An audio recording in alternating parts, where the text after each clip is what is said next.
There are few things in this world as iconic as Star Wars. The stories, the characters, and the world are all ingrained in the minds, hearts, and souls or whatever of countless people all around the world. So naturally, there are approximately 10 million Star Wars games, covering almost every aspect of the universe. Want to be a Jedi? A Sith?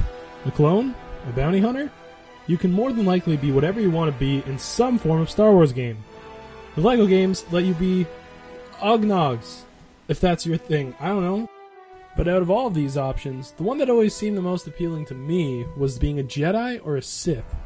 There are naturally a lot of games that let you take on these roles, like the Jedi Academy and Knights games, Knights of the Old Republic, etc., etc. There is one game in particular, however, that allowed you to be both a Jedi and a Sith at once, in a way that very few others had. And that game is Star Wars: The Force Unleashed. Taking place between episodes 3 and 4, The Force Unleashed allows you to play as Darth Vader's secret apprentice, Starkiller, as he hunts rogue Jedi and finds his own path in the Force. Fun fact, Starkiller's name is actually derived from the original name for Luke. So, there you go. With a premise like that, it was hard not to be excited for The Force Unleashed. So the question is, did the game deliver a new and interesting Star Wars experience, or should it have never been unleashed on the world?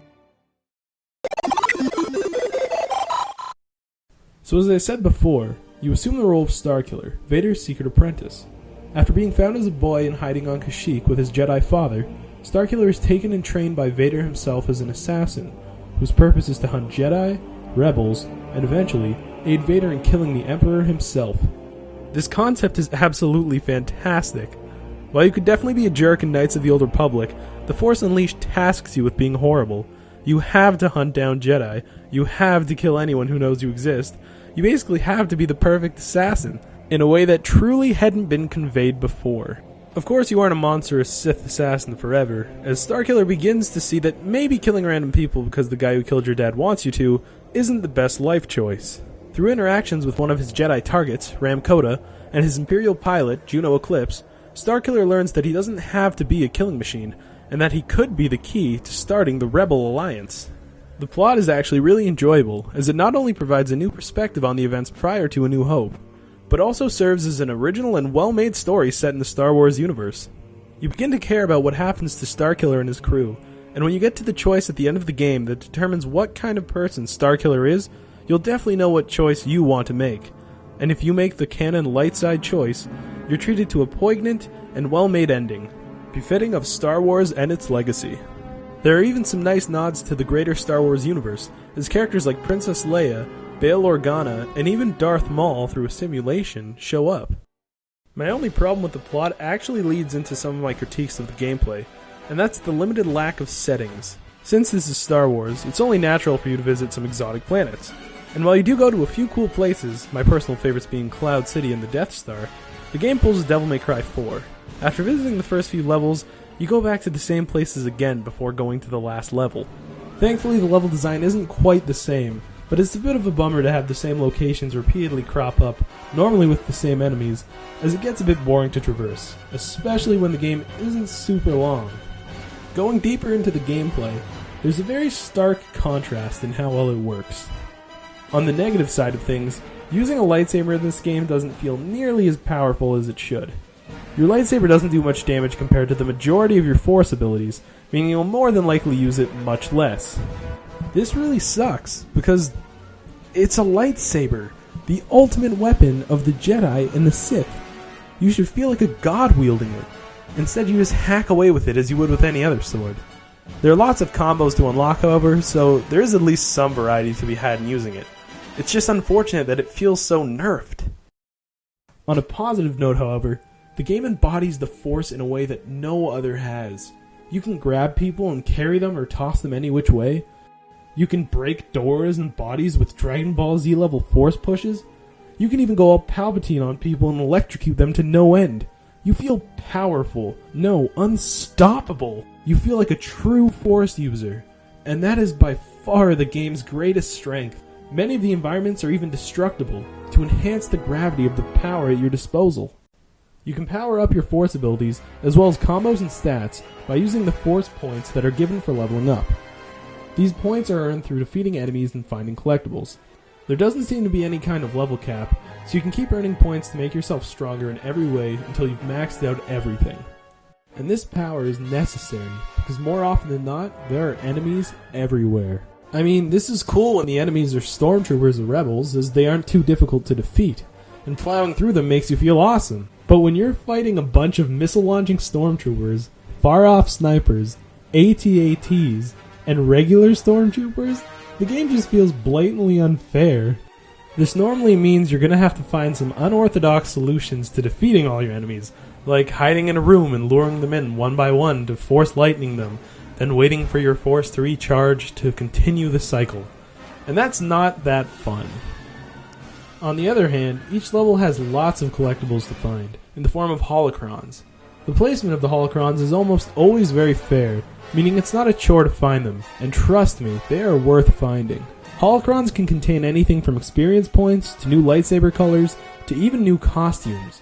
This makes finding the holocrons feel worthwhile, as each one gives you something truly beneficial. Altogether, the gameplay is an enjoyably mixed bag. Though you'll find your lightsaber isn't quite an elegant weapon for a more civilized age, your force powers more than make up for it.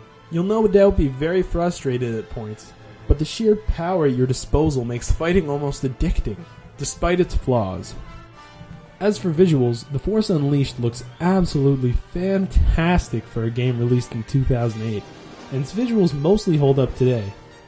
The models and environments look remarkable, and the colors and backgrounds of the worlds you visit are stunning. Even the different types of lightsaber crystals you can equip, whether they're compressed, unstable, or regular, look fantastic, and help you add your own personal touch to the game. The only complaint I've got about the visuals is that most characters' eyes look kinda weird in most cutscenes. Similar to the characters in Arkham Asylum, the characters' eyes seem to fit oddly in their head, making it seem as though they're looking at things blankly. It's not a major issue, but it just looks kinda weird. On the sound front, the game's music is absolutely superb. The Force Unleashed makes great use of some of John Williams' most iconic pieces, from the main theme at the game's opening crawl to Duel of the Fates during the simulated Darth Maul fight. The original pieces are great as well, and feel natural when used, and add to the environment, even if they aren't all too memorable. They do have that Star Wars feeling, however, so they fit in perfectly fine. The voice acting is just as superb as the music. Sam Witwer especially really kills it as Starkiller, as he can flawlessly go between the dark and cold Starkiller to the conflicted and tortured Starkiller. Witwer also does a mean Emperor, bringing malice and at times frightening villainy to the character. Between Starkiller, the Emperor, and Darth Maul in the Clone Wars, I think it's safe to say that Sam Witwer is one of the most talented voice actors out there. And the other characters are great too. Juno sounds confident and intelligent. Coda sounds tired, but still good-hearted. And Proxy sounds like a nice mix between C-3PO and HK-47. Even Vader sounds fantastic, since, fun fact, he's voiced by the guy who did Chad Vader from YouTube way back. Sloan's performance here is definitely in stark contrast to his YouTube series, as Vader almost sounds as powerful and commanding as when he's voiced by the legendary James Earl Jones himself. All in all, The Force Unleashed boasts fantastic sound, as the music and voice actors are all top-notch in almost every regard. The Force Unleashed is a truly fascinating game. Its story and characters are compelling and memorable. Its gameplay is simultaneously frustrating and full of adrenaline-pumping fun, and its sound is enthralling. Despite its more obvious flaws, this is a game that I find myself coming back to often, as, at its core, it feels like Star Wars. You truly feel like a part of the Star Wars universe, both because of the plot and the fantastic Force abilities. So while it may definitely have its grievances, Star Wars The Force Unleashed is definitely worth trying if you enjoy Star Wars. You'll get frustrated at times, but you'll also truly feel the Force in a way that I feel no other game has conveyed. And with that, I say to any Star Wars fan, give this game a go. It's a fun adventure in the world of Star Wars, and it's pretty cheap at this point. While it's no longer considered canon after the Disney buyout canon purge of the EU, though it's debatable whether it ever really was canon, it's still a fun and meaningful romp through the galaxy we love so much. And that, in my opinion, makes it worthwhile.